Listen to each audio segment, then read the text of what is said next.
1 week after Artemis II splashed down, NASA team members with ties to Austin are reflecting on their roles in the historic mission.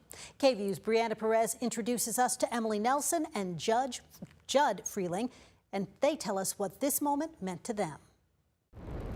I never would have, in my wildest dreams, imagined that I would be part of a team that would, bring us back to the moon.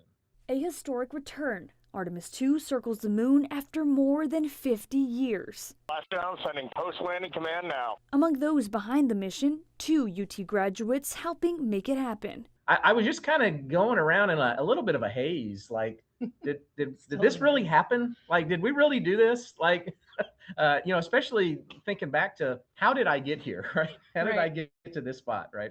Judd, who served as the Ascent flight director for Artemis II, was part of the team managing the crew's launch and ascent. Meanwhile, Emily Nelson, NASA's chief flight director, says her primary role was to coordinate communication between the flight control room and support teams. It's not entirely clear that I fully understand that we launched, much less that we splashed down.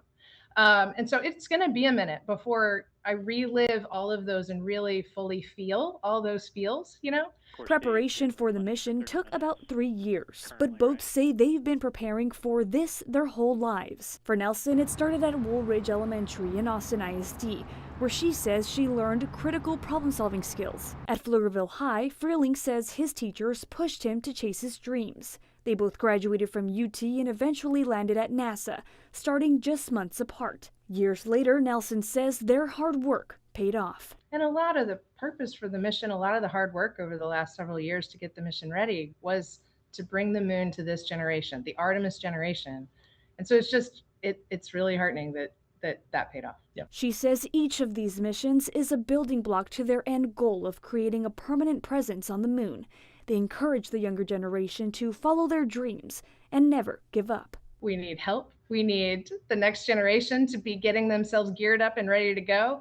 And so stay tuned. There's more to come. In Austin, Brianna Perez, KVUE News.